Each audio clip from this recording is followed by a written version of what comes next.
Hello friends, स्वागत है आपका हमारे चैनल पर। आज मैं आपके लिए लेके आए हैं सर्दियों की बहुत ही ज़्यादा लाभकारी रेसिपी, जिसका एक चम्मच खाने से आपके 100 रोग दूर हो जाएंगे और शरीर में इतनी ज़्यादा ताकत और फुर्ती महसूस होगी कि आपका आलस बिल्कुल भाग जाएगा।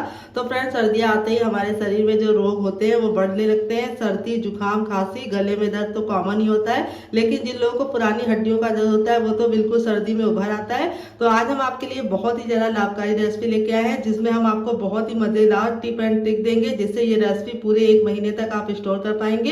कैसे बनाना है, कैसे इसको स्टोर करना है, सभी बताएंगे। तो वीडियो के साथ बने रहना और वीडियो को बहुत ही केयरफुली देखना और फैमिली एंड फ्रेंड के साथ शेयर करना। तो चलिए बनाना शुरू करते हैं। उससे पहले अगर आपने हमारे चैनल को सब्सक्राइब नहीं किया है तो हमारे चैनल को जरूर सब्सक्राइब कर लेना। साथ ही नोटिफिकेशन बेल को ऑन करना, ताकि जैसे वीडियो अपलोड करूँ आपको नोटिफिकेशन मिल पाए सबसे पहले और आप हमारी आसान रेसिपी का फायदा उठा पाए सबसे पहले। तो यहाँ पे देखिए मैंने क्या लिया है। यहाँ पे मैंने लिया है गोंद। गोंद हमारे मार्केट में कई प्रकार के मिलते हैं। कई जगह पे बबुल का मिलता है, कई जगह पे आम का मिलता है, कई जगह पे पीपल का भी मिलता है और यहाँ पे सहजन का भी मिलता है। तो आपको कौन सा गोंद लेना है ये बहुत ही इंपॉर्टेंट है। तो आपको लेना है बबुल वाला गोंद, जो आपको किसी भी किराने वाले की शॉप पे आसानी से मिल जाएगा या फिर पंसारी की दुकान से ले सकते हैं। ये इस तरीके से होते हैं, हल्के से लाल लाल और इस तरीके से ट्रांसपेरेंट होते हैं। तो ये बहुत ही ज़्यादा लाभकारी होते हैं। ये फाइबर, प्रोटीन और विटामिन से भरपूर होते हैं। ये आपकी हड्डियों को मजबूती देने के साथ साथ आपके रोग प्रतिरोध की क्षमता को बढ़ाते हैं और दूसरी बात आपके शरीर में जुकाम, सर्दी, खांसी को भगाते हैं। तो यहाँ पे मैंने दूसरी चीज लिया है अरसी के बीज। भूरे भूरे से ये छोटे छोटे से अरसी के बीज खजाना है बिल्कुल सेहत का, अगर आप इसका सही से इस्तेमाल करते हैं। तो यहाँ पे मैंने सिर्फ 4 चम्मच लिया, इससे ज़्यादा नहीं लेना है। ये भी बहुत ही सस्ते मिलते हैं, 10 रुपए का मिल जाएगा आपको, किसी भी पंसारी की दुकान पे आप ले सकते हैं। ये आपके हृदय के रोग को, आपके चेहरे की स्किन की प्रॉब्लम को दूर करते हैं और बालों को मजबूती देने के साथ साथ वजन को घटाने में बहुत ज़्यादा लाभकारी होते हैं। तो चलिए बनाना शुरू करते हैं। तो फ्रेंड, यहाँ पे देखिए मैंने एक कढ़ाई लिया, ना इसमें घी डालेंगे, ना बटर डालेंगे, ना ही ऑयल डालेंगे। कढ़ाई को अच्छे से गर्म करने के बाद इसके अंदर हम अपने अरसी के बीज डाल देंगे और इसको हम धीमी धीमी आंच पर अच्छे से भूनेंगे। तो भूनने से जो इसका ऑयल होगा वो निकल जाएगा और टेस्ट अच्छा आने के साथ साथ ये रेसिपी पूरे 1 महीने तक खराब नहीं होगी। यहाँ पे ख्याल ये रखना है कि इसे बिल्कुल मीडियम फ्लेम पे भूनना है और कंटिन्यू चलाते हुए भूनना है। भूनते समय कहीं भी जाने की जरूरत नहीं है, नहीं तो ये बहुत ही जल्दी जल जाता है। तो मुश्किल से 1 से 2 मिनट का टाइम लगेगा इसे भूनने में। तो ये देखिए बिल्कुल अच्छे से भुन गए हैं, बहुत ही प्यारी सी खुशबू आने लगी है। ख्याल ये रखना है कि इसको बिल्कुल भी ओवर कुक नहीं करना है, यानी बहुत ज़्यादा इसको भूनने की ज़रूरत नहीं है। अब हम क्या करेंगे, इसको पटाख से निकाल लेंगे। तो यहाँ पे देखिए मैंने इसको मीडियम फ्लेम पे भूना है बिल्कुल, और आपको भी इसे मीडियम फ्लेम पे भूनना है। जैसे ये भुन जाएगा हम इसके अंदर डालेंगे 1 चम्मच देसी घी और घी को हम अच्छे से मेल्ट कर लेंगे। तो यहाँ पे ख्याल ये रखना है कि आपको देसी घी लेना है। अगर आपके पास घी ना हो तो आप इसकी जगह पे बटर का भी इस्तेमाल कर सकते हैं। तो यहाँ पे हमें घी को मीडियम फ्लेम पे गर्म करना है, हाई फ्लेम पर नहीं करना है, नहीं तो क्या होता है कि घी का जो टेस्ट होता है वो उड़ जाता है। तो यहाँ पे जब हमारा घी हल्का सा मेल्ट होने लगेगा, बिल्कुल हल्का सा गर्म, तब इसके अंदर अपने गोंद को ट्रांसफर करेंगे और गोंद को हमें एक साथ नहीं डालना है, थोड़ा थोड़ा डालना है और कंटिन्यू चलाते हुए इसको भूनना है। तो यहाँ पे जब आप इसको डालेंगे तो ये अपने आप फूलने लगेंगे। तो मुश्किल से आपको 10 से 15 सेकंड का टाइम लगेगा। ये देखिए इस तरीके से ये फूलना शुरू हो जाएंगे और आप इसे अच्छे से नहीं भूनेंगे तो ये क्रिस्पी नहीं होंगे। तो ये देखिए मैंने कितना थोड़ा सा डाला था और कितना अच्छे से भुन गया है ये। तो यहाँ पे देखिए इस तरह से कंटिन्यू चलाते हुए हम इसको धीमी धीमी आंच पर अच्छे से भून लेंगे। ये देखिए इतना भुन गया है, अब इसको हम इसी में निकाल लेंगे।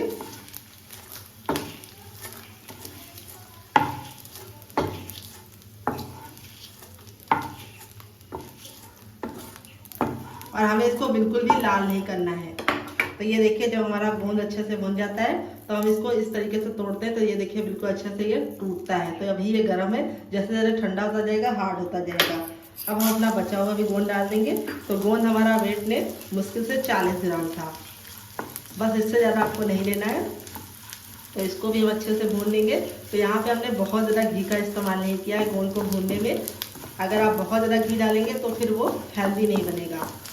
तो यहाँ पे देखिए कम से कम घी में आपको इसे भूनना है और इस तरह से कंटिन्यू चलाते हुए भूनना है, ताकि ये बिल्कुल अच्छे से फूले। अगर ये फूलेगा नहीं तो जब आप खाएंगे तो आपके दांतों में चिपकेगा। तो इस बात का ख्याल रखना है कि इसको अच्छे से भूनना है।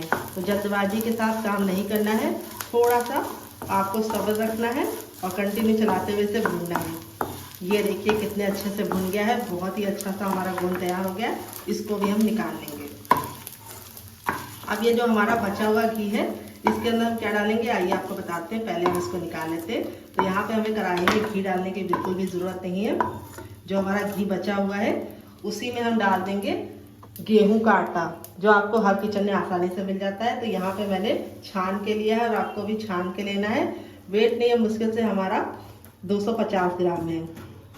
तो यहाँ पे आटे को हमें अच्छे से भूनना है। तो यहाँ पे अगर आप चाहें तो गेहूं के आटे की जगह पे बेसन भी ले सकते हैं, लेकिन अगर आप बेसन ले रहे हैं तो थोड़ा सा मोटा वाला लेना। अगर आप महीन वाला बेसन लेंगे तो अच्छा टेस्ट नहीं आएगा, लेकिन अगर आप हेल्दी खाना चाहते हैं तो आप इसे गेहूं के आटे के साथ ही बनाना। तो यहाँ पे हम कंटिन्यू चलाते हुए आटे को बिल्कुल अच्छा सा गोल्डन कलर आने तक भून लेंगे। ख्याल ये रखना है कि कंटिन्यू चलाते हुए इसे भूनना है। और जो कढ़ाई लेंगे वो थोड़ी सी भारी लेंगे, नहीं तो ये बिल्कुल जल्दी से जल जाएगा और फिर अच्छा सा कलर भी नहीं आएगा और ना ही टेस्ट आएगा। तो चलिए कंटिन्यू चलाते हुए हम इसे भून लेते हैं। मुश्किल से 5 से 6 मिनट का टाइम लगेगा हमें आटे को भूनने में। तो फ्रेंड देखिए 5 से 6 मिनट हो गए हैं आटे को हमें भूनते हुए, और आटे को हमने बिल्कुल अच्छे से लाल कर लिया है, यानी बिल्कुल अच्छा सा हमारा गोल्डन कलर आ चुका है। अगर आपका आटा कच्चा रहेगा तो अच्छा टेस्ट भी नहीं आएगा, और दूसरी बात ये रेसिपी खराब हो जाएगी, आप इसे पूरे महीने स्टोर नहीं कर पाएंगे। तो आटे को भूनने में आपको थोड़ी सी मेहनत करनी है, सिर्फ 5 मिनट की मेहनत है और पूरे महीने की फुर्सत हो जाएगी। तो ये देखिए आटा हमारा बिल्कुल अच्छे से गोल्डन ब्राउन हो गया है, बिल्कुल लाइट सा, बहुत ज़्यादा हमने इसको काला नहीं किया, लेकिन बिल्कुल अच्छे से मैंने इसको भून लिया है। तो अब हम क्या करेंगे, इसको निकाल लेंगे। तो गैस का फ्लेम मैं आपको दिखाती हूँ कितना ज़रा लो था, और लो फ्लेम पे ही आपको इसे भूनना है। अगर आपने इसे हाई फ्लेम पे भुना तो ये बहुत ही जल्दी कलर पकड़ लेगा और अंदर से कच्चा ही रह जाएगा आटा। इसीलिए आपको लो फ्लेम पे भूनना है और बिल्कुल भी जलाना नहीं है। तो चलिए अब कढ़ाई को साफ कर लेते हैं, फिर आगे काम करते हैं। यहाँ पे देखिए मैंने कढ़ाई को साफ कर लिया। अब इसमें हम 1 छोटा चम्मच घी डालेंगे और घी को अच्छे से गर्म कर लेंगे, लेकिन ओवर गर्म नहीं करेंगे। जैसे ही हमारा घी गर्म हो जाएगा हम इसमें डालेंगे मखाना। तो यहाँ पे देखिए मैंने 1 कटोरी लिया है, आप कप से भी ले सकते हैं। तो मखाने में पाया जाता है कैल्शियम, मैग्नीशियम, प्रोटीन, आयरन और फाइबर, जो आपके वेट लॉस में बहुत ज़्यादा मदद करते हैं और आपकी हड्डियों को मजबूती देने के साथ साथ आपके लिए दांत के लिए बहुत ज़्यादा लाभकारी होते हैं। तो यहाँ पे इसको हमें बहुत ज़्यादा नहीं भूनना है, बस इसको हमें 10 से 15 सेकंड धीमी आंच पर अच्छे से भूनना है और यहाँ पे कंटिन्यू चलाते हुए इसे भूनना है। तो यहाँ पे कम घी का इस्तेमाल करना है, ज़्यादा घी का इस्तेमाल नहीं करना है। तो ये मखाना बहुत ही ज़्यादा सस्ता भी मिल जाता है, तो आप मखाने का इस्तेमाल इस रेसिपी में ज़रूर करना। तो यहाँ पे देखिए मखाने को मैंने अच्छे से भून लिया है, बहुत ज़्यादा काला नहीं किया है, लेकिन क्रिस्पी हो चुके हैं। अब इसको हम फटाक से निकाल लेंगे। तो फ्रेंड्स चलिए निकाल लेते हैं।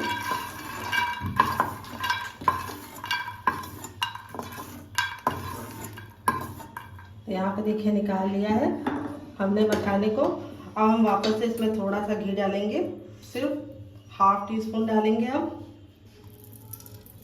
और इसको अच्छे से गर्म कर लेंगे। फिर इसके बाद हम इसमें डालेंगे अखरोट, जिसमें क्या पाया जाता है, इसमें पाया जाता है मैग्नीशियम और पोटेशियम, और दूसरी बात प्रोटीन पाया जाता है, और इसमें जिंक भी पाया जाता है, विटामिन सी पाया जाता है। अखरोट खाने से बहुत सारे फायदे होते हैं। सबसे पहला तो फ़ायदा ये होता है कि आपके ब्लड प्रेशर को कंट्रोल में रखता है, और दूसरी बात आपके हृदय के लिए बहुत ही ज़्यादा लाभकारी है। और दूसरी बात, अगर आपको रातों में नींद नहीं आती है तो आपको इसका सेवन बहुत ही आवश्यक करना चाहिए, क्योंकि इससे क्या होता है आपकी नींद बहुत ही अच्छी आती है। तो इसे हमें बहुत ज़्यादा काला नहीं करना है। इस तरह से हल्का सा 10 से 15 सेकंड हमने डाल के इसको निकाल लिया है। तो यहाँ पे हमने वेट ने मुश्किल से इसको हमने 30 ग्राम डाला है और नाप में 1 कप डाला है। आप कटोरी से भी मेजरमेंट कर सकते हैं। फिर इसके बाद हम इसमें डालेंगे बादाम। तो फ्रेंड बादाम को भी हम 10 से 15 सेकंड अच्छे से भून लेंगे। तो यहाँ पे वेट ने मैंने 20 ग्राम बादाम लिया है, और अगर नाप में बताऊँ तो 1 छोटा कप बादाम है। तो बादाम में पाया जाता है विटामिन ई और जिंक, कैल्शियम, और दूसरी बात प्रोटीन भी पाया जाता है, और विटामिन की बहुत सारी मात्रा इसके अंदर उपलब्ध होती है, जिससे आपके बालों की चमक, आपके बालों की मजबूती और चेहरे की शाइन को बढ़ाता है, और साथ ही आपके दिमाग के विकास के लिए बहुत ज़्यादा लाभकारी है। ये आपके याददाश्त को भी बढ़ाता है, और आपके बच्चों में जो सीखने की क्षमता होती है उसका भी विकास करता है। तो अगर आपका बच्चा बहुत ज़्यादा कमज़ोर है पढ़ने में तो उसको आपको बादाम जरूर खिलाना है, इस बात का ख्याल रखना है। तो यहाँ पे बादाम को भी हमने इसके अंदर डाल दिया है। और अब इसके बाद हम इसमें क्या डालेंगे, हम इसमें डालेंगे काजू। तो काजू में प्रोटीन और आयरन भरपूर मात्रा में पाया जाता है, और इसमें पोटेशियम भी पाया जाता है जो आपके शरीर के विकास के लिए बहुत ज़्यादा लाभकारी है। और काजू आपको बहुत ही ज़्यादा फायदा देने के साथ साथ आपके चेहरे की चमक को भी बढ़ाता है। तो यहाँ पे मैंने 4 छोटा चम्मच काजू डाला है, ज़्यादा काजू नहीं डाला है। और काजू का बहुत ज़्यादा इस्तेमाल नहीं करना है, अगर आप ज़्यादा इस्तेमाल करेंगे तो ये फ़ायदे की जगह पे नुकसान भी देता है। तो यहाँ पे देखिए जितना मैंने लिया उतना ही आपको लेना है। तो यहाँ पे देखिए सारी चीज़ों को मैंने अच्छे से भून लिया है। फिर इसके बाद हम लास्ट में जो बचा हुआ हमारा घी है उसमें हम डाल देंगे थोड़ा सा ग्रेट नारियल, जिसको कोकोनट भी बोलते हैं। अगर इसका कोई नया नाम है तो कमेंट बॉक्स में ज़रूर बताना। ये मैंने आधा कटोरी लिया है, अगर वेट में बताओ तो मुश्किल से 5 ग्राम है। तो इसको डालने से बहुत ही अच्छी खुशबू आने के साथ साथ इसका टेस्ट बहुत ही अच्छा आता है। आप चाहें तो नारियल के लच्छे भी डाल सकते हैं। तो इसको हमें धीमी धीमी आंच पर अच्छे से भूनना है क्योंकि ये बहुत ही जल्दी जल जाता है। अगर आप चाहें तो इसके बिना ही बना सकते हैं, लेकिन इसको डालेंगे तो बहुत ही अच्छा सा टेस्ट आएगा। तो चलिए इसको भी फटाफट निकाल लेते हैं, काला बिल्कुल भी नहीं करेंगे। तो चलिए इसको साफ कर लेते हैं। देखिए मैंने साफ कर लिया। इसमें हम एक छोटी कटोरी पानी डालेंगे, ज़्यादा पानी नहीं डालना है। और पानी को हम बिल्कुल अच्छे से बॉईल कर लेंगे। तो यहाँ पे ख्याल ये रखना है कि इसके अंदर में कुछ भी नहीं डालना है, पहले हमें पानी को अच्छे से बॉईल कर लेना है। तो यहाँ पे हम शुगर का इस्तेमाल नहीं करेंगे, यानी हम चीनी नहीं डालेंगे। चीनी की जगह पे क्या डालेंगे आइए आपको बताते हैं, जिससे मिठाई बहुत ही अच्छा होगा और ये बहुत ज़्यादा लाभकारी भी होगा। तो सबसे पहले हमें पानी को अच्छे से बिल्कुल खौलता हुआ उबालना है। तो यहाँ पे देखिए उबाल आने लगा है। अब इसमें हम डाल देंगे गुड़। तो यहाँ पे देखिए मैंने वेट में 100 ग्राम डाला है। नाप में कटोरी आप कप से भी मेजरमेंट कर सकते हैं। और इसको मैंने हल्का सा गर्म कर लिया था ताकि ये जल्दी मेल्ट हो जाए। आप चाहें तो इसको ब्रेक करके भी ले सकते हैं। तो इसको हमें अच्छे से मिलाते हुए पका लेना है। यहाँ पे हमें इसकी चाशनी नहीं बनानी, ना 1 तार की ना 2 तार की, बस इसको अच्छे से मेल्ट करना है। तो गैस का फ्लेम हम हाई रखेंगे और हाई फ्लेम पे इसको अच्छे से पका लेंगे। अगर आप गुड़ नहीं डालना चाहते तो आप इसकी जगह पे शुगर भी डाल सकते हैं, लेकिन गुड़ डालेंगे तो उसका जो टेस्ट है वो भी बढ़ जाएगा, लुक भी बहुत प्यारा आएगा। और दूसरी बात बहुत ही ज़्यादा लाभकारी होगा क्योंकि गुड़ का सेवन करने से हमारे शरीर को बहुत ही ज़्यादा फायदे मिलते हैं। और दूसरी बात इसकी जो तासीर होती है वो गर्म होती है। अगर आप शुगर डालेंगे तो आपकी सारी मेहनत बेकार हो जाएगी क्योंकि जो शुगर होता है, चीनी होती है, वो ठंडी होती है, तो उसका सेवन हमें नहीं करना चाहिए और वो हेल्थ के लिए हेल्दी भी नहीं होती है। तो यहाँ पे हम इसको कंटिन्यू चलाते हुए 10 से 15 सेकंड अच्छे से पहले कुक कर लेंगे हाई फ्लेम पर। फिर इसको हम मीडियम फ्लेम पर जितना हमने पानी डाला है उतना ख़त्म होने तक पकाएंगे। तो यहाँ पे देखिए अच्छे से उबाल आ गया। गैस के फ्लेम को बिल्कुल मीडियम कर देंगे और मीडियम फ्लेम पे हम कंटिन्यू चलाते हुए इसे 2 मिनट तक पकाएंगे ताकि जो हमने पानी डाला था वो ख़त्म हो जाए। अगर आप पानी को नहीं ख़त्म करेंगे, ऐसे ही पका देंगे तो ये ख़राब हो जाएगा। तो जो पानी डाला है उसको हमें ख़त्म करना है, यानी हमें इसको आधा होने तक पकाना है। तो फ्रेंड 2 से 3 मिनट हो चुका है इसको पकाते हुए। ये देखिए जो पानी था वो ख़त्म हो गया। अब यहाँ पे एक कटोरी में हम पानी ले लेंगे और इसे 2-3 बूंद डालेंगे। और जब डालेंगे तो देखेंगे नीचे बैठ रहा है कि नहीं बैठ रहा है। अगर ये बैठ रहा है तो ये देखिए समझ जाइए बिल्कुल सही हो गया है, लेकिन जमना नहीं चाहिए। अगर ये जम जाएगा तो अच्छा टेस्ट नहीं आएगा। देखिए इस तरीके से डालें और नीचे बैठ जाए, बस इतना आपको ख्याल रखना है। ये बिल्कुल पानी में मिलना नहीं चाहिए, नीचे बैठना चाहिए। तो ये हो गया है रेडी। इससे ज़्यादा हम इसको नहीं पकाएंगे। अब दूसरा तरीका बताते हैं चेक करने का। अपने फिंगर को हल्का सा टच करना, बिल्कुल हल्का सा, नहीं तो जल जाएंगे क्योंकि गुड़ बहुत गर्म होता है। और इस तरीके से दोनों उंगलियों के बीच में रख के हल्का सा प्रेस कीजिए। अगर आपको चिपचिपाहट महसूस हो रही है तो समझ जाइए परफेक्ट है। देखिए चिपचिपा हो गया है, चिपक रहा है, परफेक्ट है। अब गैस के फ्लेम को बंद कर देंगे और इसको हम ठंडा होने के लिए छोड़ देंगे क्योंकि गर्म नहीं इस्तेमाल करना है, नहीं तो आपका हाथ जल जाएगा। तो चलिए इसको हल्का सा ठंडा कर लेते हैं, तब तक दूसरा काम करते हैं, इसे साइड में रख देते हैं। फ्रेंड देखिए दोनों चीज़ें हमारी बिल्कुल अच्छे से ठंडी हो गई हैं और इस तरीके से देखिए हम जब तोड़ रहे हैं तो बिल्कुल अच्छे से टूट रहा है। ये देखिए इस तरीके से बिल्कुल अच्छे तरीके से प्रेस करने पे टूटना चाहिए। तो अगर आपका गोंद बिल्कुल अच्छे से होगा तभी ये बिल्कुल अच्छे तरीके से टूटेगा। ये देखिए कितना ज़्यादा क्रिस्पी है। ये देखिए बिल्कुल इस तरीके से हाथ से जब आप तोड़े तो ये बिल्कुल इस तरीके से मेल्ट होना चाहिए। इसमें बिल्कुल भी दाना नहीं नजर आना चाहिए, इस तरीके से होना चाहिए। अगर आपने कम भुना होगा तो ये बिल्कुल भी बारीक नहीं होगा। अब यहाँ पे हम अरसी के बीज और इसको दोनों को डालेंगे मिक्सी के छोटे वाले जार में, जो सबसे छोटा वाला होता है। तो फ्रेंड देखिए ट्रांसफर कर दिया। अब इसको हम बिल्कुल अच्छे से पाउडर बना लेंगे। तो चलिए पाउडर बना के लेके आते हैं, फिर आपको दिखाते हैं। तो फ्रेंड देखिए इस तरीके से मैंने पीस लिया है। पीसने में कोई भी दिक्कत नहीं होती, इस तरीके से बिल्कुल अच्छे से पीस गया है। ये देखिए। और अब इसको एक बड़े साइज के बर्तन में ट्रांसफर कर लेंगे।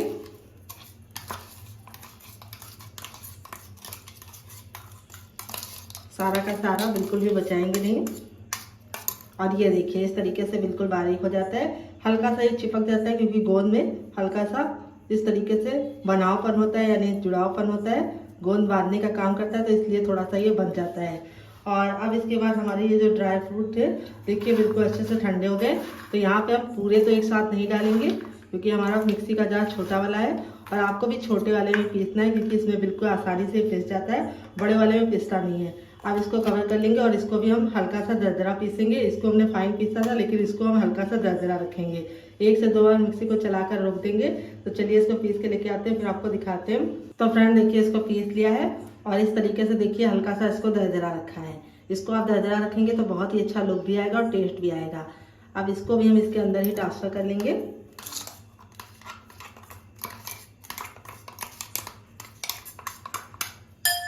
और अब इसके बाद जो हमारा बचा हुआ ड्राई फ्रूट था उसको भी हम इसके अंदर डाल देंगे। आप इसमें चाहें तो और चीज़ें भी डाल सकते हैं, जो आपको पसंद है आप डाल दीजिएगा और जो आपको नापसंद हो आप हटा भी सकते हैं। और आप इसमें अपने मन मुताबिक और चीज़ों को ऐड करना चाहें तो कर भी सकते हैं। तो चलिए इसको भी पीस लेते हैं, फिर आपको दिखाते हैं। तो फ्रेंड इसको भी पीस लिया है, ये देखिए। अब इसको भी हम इसी के अंदर ट्रांसफ़र कर लेंगे सारा का सारा।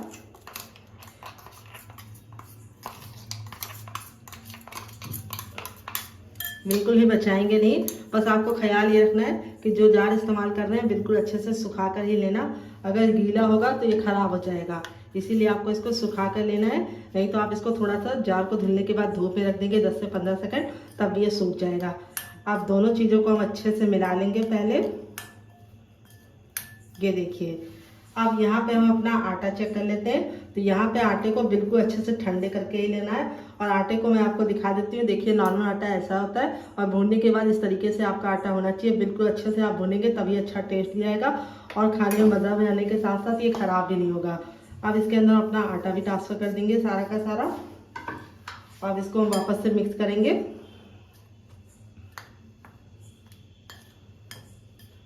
तो आप चाहें तो थोड़ा सा बड़ा बर्तन भी ले सकते हैं और इस तरीके से आप थोड़ा सा गोल लेंगे तो ये कम गिरेगा।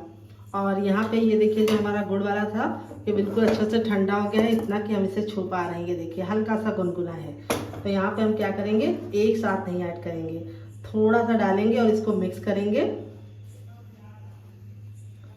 और फिर इसके बाद हम बाकी भी डालेंगे थोड़ा सा और इसको वापस से मिक्स करेंगे। तो अगर आप मेरे मेजरमेंट के हिसाब से बनाएंगे तो ये बिल्कुल आपका परफेक्ट बनेगा, ना गीला बनेगा और ना ही बिल्कुल ड्राई बनेगा। अब हम अपना लास्ट में बाकी बचा हुआ भी डाल देंगे सारा का सारा।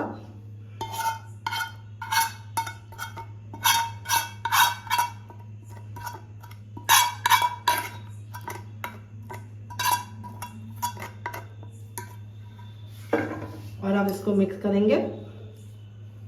तो आपको एक साथ नहीं ऐड करना है, थोड़ा थोड़ा डाल के ऐड करना है, नहीं तो इसमें गुठलियाँ पड़ जाएंगी।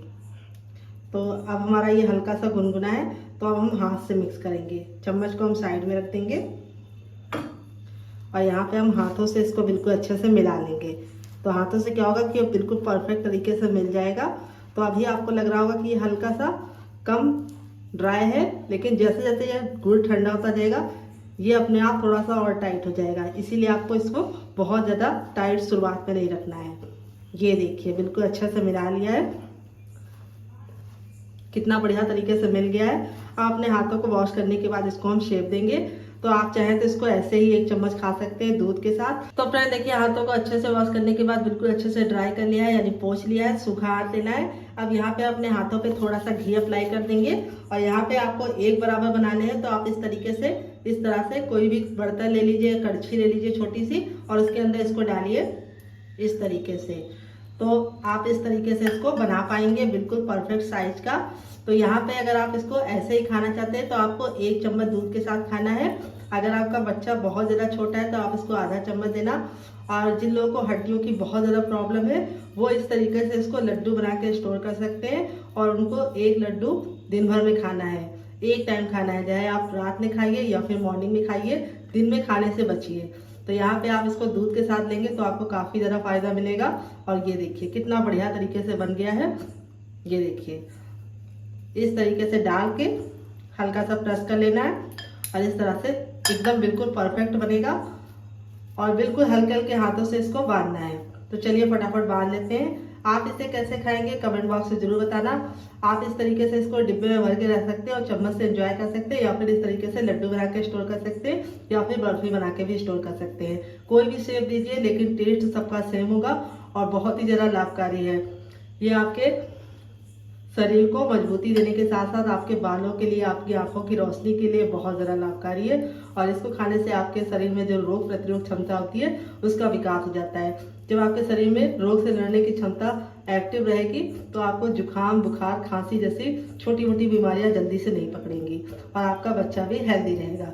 ये देखिए, तो चलिए फटाफट बना लेते हैं, फिर आपसे मिलते हैं। तो फ्रेंड बनकर रेडी हो चुके हैं हमारे लड्डू। देख लीजिए इसका फाइनल जब कितना जरा खूबसूरत लग रहा है। तो चलिए मैं आपको तोड़ के दिखाती हूँ कि ये लड्डू बिल्कुल भी हार्ड नहीं बनते, बिल्कुल सॉफ्ट बनते हैं और मुंह में मेल्ट होने वाले बनते हैं। और देखिए कितना बढ़िया इसका रिजल्ट आया है और बिल्कुल परफेक्ट बनते हैं। अगर आपने मेरे मेजरमेंट और मेरी टिप को फॉलो किया तो आपका भी टेक्सचर ऐसे ही आएगा, बिल्कुल माउथ मेल्टिंग बने हैं। तो फ्रेंड अगर आप चाहें तो इस तरीके से आप इसे ऐसे भी स्टोर कर सकते हैं, चम्मच के साथ एंजॉय कर सकते हैं। अगर आपका बच्चा 5 साल से छोटा है तो आपको ऐसे आधा चम्मच खिलाना है, उससे बड़ा है तो आप इसको भर के चम्मच खिला सकते हैं। अगर आप बड़े हैं तो आपको एक लड्डू खाना है। अगर आपके बदन में बहुत ज़्यादा दर्द रहता है, हड्डियों में दर्द रहता है और दूसरी बात आपको कमजोरी महसूस होती है तो आप एक लड्डू को दूध के साथ खा सकते हैं या फिर पानी के साथ भी खा सकते हैं। तो फ्रेंड ये लड्डू बहुत ही ज़्यादा ताकतवर होने के साथ साथ आप इसे पूरे महीने स्टोर कर सकते हैं। तो फ्रेंड रेसिपी में आपको कुछ भी अच्छा लगे तो प्लीज़ वीडियो को लाइक कर देना, शेयर कर देना। तो फ्रेंड अगर आप चाहें तो इसको ड्राई फ्रूट को हल्का कट करके भी डाल सकते हैं, लेकिन कट करके डालेंगे तो क्या होगा कि ये बुजुर्ग इसे नहीं खा पाएंगे जिनके दांत नहीं है। इस तरीके से बनाएंगे तो बच्चे और बुजुर्ग दोनों खा पाएंगे। तो फ्रेंड अगर आप ऐसे बनाते हैं तो आपको उसको चबाने में थोड़ी सी मेहनत भी लगती है और टाइम भी वेस्ट होता है, लेकिन ये वाले लड्डू इतने ज़्यादा सॉफ्ट होते हैं कि आपने इसको मुंह में डाला और तुरंत मेल्ट हो गया। तो चलिए मुझसे तो वेट नहीं हो रहा है, मैं जा रही हूँ लड्डू को एंजॉय करने और फैमिली वालों को देने। आप भी बनाइए और इस सर्दियों में इसका लुत्फ उठाइए। और रेसिपी में कुछ भी अच्छा लगे तो प्लीज़ लाइक जरूर कर देना। अगर आपने हमारे चैनल को अभी तक सब्सक्राइब नहीं किया तो अपने चैनल को जरूर सब्सक्राइब कीजिए, जिसमें बहुत ही आसान रेसिपी आती है। Love you all, bye, take care.